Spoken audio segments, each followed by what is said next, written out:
हम गठबंधन करके भी कुछ उत्तर प्रदेश में हासिल करने की स्थिति में नहीं है। देश में किसी और दूसरे प्रदेश में इन दोनों पार्टियों का कोई वजूद नहीं है।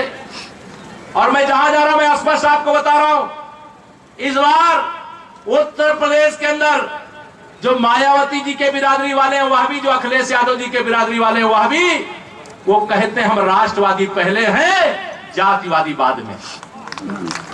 हम मोदीवादी पहले हैं, भाजपावादी अब पहले हैं, हम अखिलेशवादी और मायावतीवादी बाद में हैं। और मायावती जी, अखिलेश जी, आप केंद्र में कुछ भी करने की स्थिति में नहीं हो।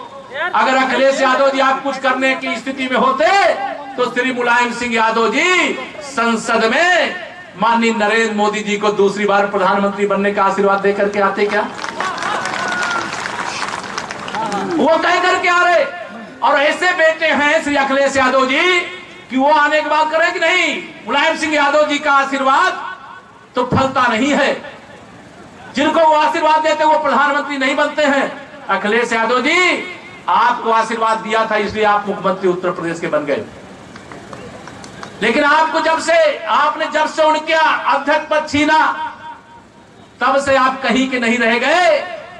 आप उत्तर प्रदेश के अंदर कह रहे थे हम फिर वापस आएंगे, लेकिन उत्तर प्रदेश की जनता ने तय कर लिया कि अखिलेश जी, झूठ के आधार पर हम समर्थन करने वाले नहीं हैं। सपा बसपा गठबंधन की नाव में बहुत बड़ा छेद है और कांग्रेस तो वैसे भी आईसीयू में पड़ी है। इनके राष्ट्रीय अध्यक्ष केरल भाग गए हैं, यह आप सबको मालूम है। जो अखिलेश यादव जी अपने पिताजी के नहीं हुए, जो अपने चाचा के नहीं हुए, वो मायावती जी के होंगे क्या? आज यह ध्यान में रखना है, यह गठबंधन केर और बेर का संग है, या सांप और नेवला जैसे एक साथ रहना। और मैं जानता हूं 23 मई के बाद जब यह जीरो पर आउट होंगे, जब इनको उत्तर प्रदेश में सफलता नहीं मिलेगी, फिर झगड़ा शुरू होगा। और क्योंकि अगर दूसरी बार मोदी जी प्रधानमंत्री बन गए तो जिन लोगों ने मेरे देश को लूटा है, मेरे गरीबों को लूटा है, मेरे किसानों को लूटा है, मेरे मजदूरों को लूटा है, वह लूट का पूरा माल बरामद करके वह गरीबों की झोली में डाल देने का काम करेंगे, वह किसानों की झोली में डाल देने का काम करेंगे। और जो आज बेल पर घूम रहे हैं, आजकल जमानत पे बहुत सारे भ्रष्टाचारी घूम रहे हैं और सारे अंदर अंदर एक हो गए कि एक किसी भी तरीके से कोशिश करो मोदी जी प्रधानमंत्री ना बनने पावे, भाजपा के सांसद अधिक से अधिक ना जीतने पावे, जातिवाद करो, परिवारवाद करो, क्षेत्रवाद करो, भाषावाद करो, पाकिस्तान की भाषा बोलना पड़े पाकिस्तान की भाषा बोलो, आतंकवादियों की भाषा बोलना पड़े तो आतंकवादियों की भाषा बोलो। यह देश के अंदर लगातार यह सब आप अपनी आंखों से देख रहे हैं। लेकिन मुझे आप पर भरोसा है, मेरे प्रधानमंत्री जी को आप पर भरोसा है कि अगर आप सबने यह तय कर लिया है कि हम मोदी जी को दूसरी बार प्रधानमंत्री बनाने का काम करेंगे, तो सारे विरोधी नेता चाहे जितना एक साथ खड़े हो जाएं, अगर जनता मोदी जी के साथ है तो कमल खिलने से कौन रोक सकता है? बताओ, कोई रोक सकता है क्या?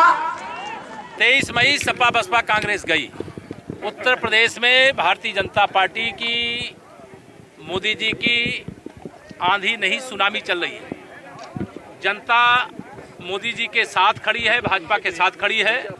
नेता गठबंधन में दिखाई दे सकते हैं, कांग्रेस में दिखाई दे सकते हैं, लेकिन जनता के मन में एक ही बात है, हमारे प्रत्याशी नरेंद्र मोदी, हमारा चुनाव निशान कमल का फूल, बाकी सब कुछ जाओ भूल।